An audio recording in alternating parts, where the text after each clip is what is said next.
welcome back to my channel. Today is going to be a little bit different. It's not going to be a beauty video today, but it will be a do-it-yourself candles. And I'm going to be using soy-based candles, and I'm going to show you the supplies. Okay, for the supplies, first and most foremost, you obviously have to have your wax. And I am using this microwavable soy wax, but I will not be doing it in the microwave. I will be doing it in this double boiler right here. And I'm just gonna put some water in the pan and then gonna put the wax right on top of this and melt that.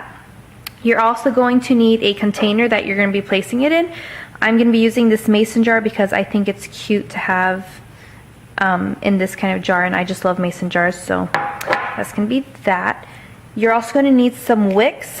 I bought these on eBay from a seller, and these are for soy wax candles. And then also you're going to need some fragrance oils, and I have fresh strawberry and vanilla bean, and these are by Comfort by Christine, and they are really good scented they are good scented oils, and I'm going to probably be purchasing more from her later.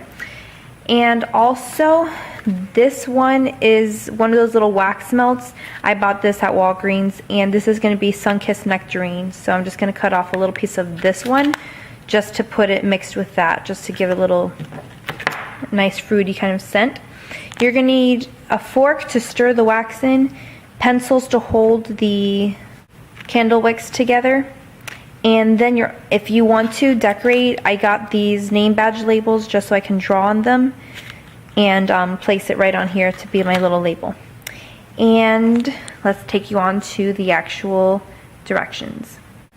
Alright, so I'm back over here, and I'm going to put my soy chips inside my double boiler here.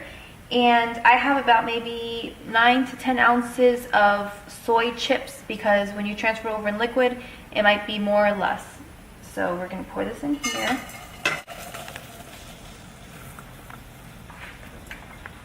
And we're just going to kind of stir this around for a bit and make sure that it melts completely. As you can see, it's starting to melt now. And just let it melt for a couple of minutes. We've melted it, and now we're going to add some fragrance. So the first one I'm going to do is fresh strawberry.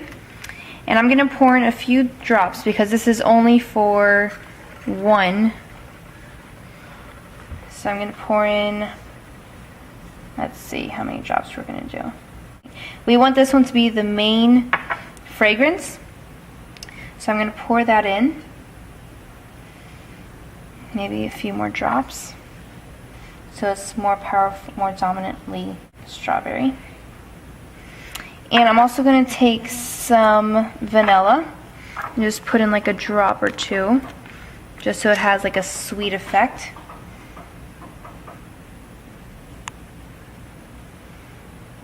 Alright, there's a few in there. And then also what I'm going to do to add that little bit of fruity in it, I'm going to add this chunk of the Sun-Kissed Nectarine wax. And just drop it in there. And I'm going to stir it up now. Let's put it back on this heated one here to mix it all up. So now what we're going to do is we're going to put the candle wick inside the mason jar container, and we're just going to let that kind of rest for a bit.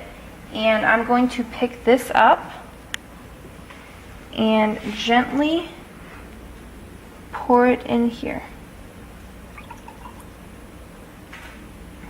See, I could have used a little bit more. So now we're going to place this more in the middle, kind of straighten it out.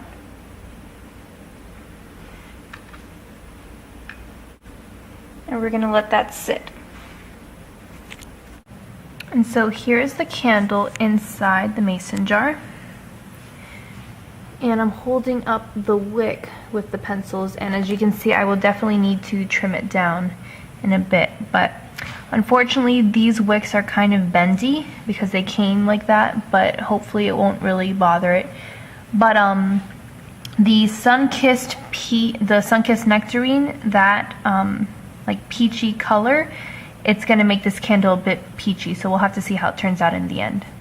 And now you just want to let it set for 24 hours, and during that time I'm going to be setting it here, and I'm going to make a little design for it to put on the outside to stick it on there. And this is my first time actually trying this candle with you guys here, so I will let you know how it comes out in the end. Okay, it's been 24 hours and here's the finished product. As you can see, it dried up clearly. I trimmed the wick because it was all the way up to here, and obviously you don't want it too high, so I just trimmed that up. I did get a little bit of leakage here when it poured down and dried there, but that's okay with me. I made the label for it. I would call it Strawberry Vanilla and Candles by Desiree. And that's pretty much it. It's like a very soft off-white color. As you can see the difference between my white and the white in the background. It's like a pinkish kind of white. Very pretty. And it smells great, and I can't wait to burn it.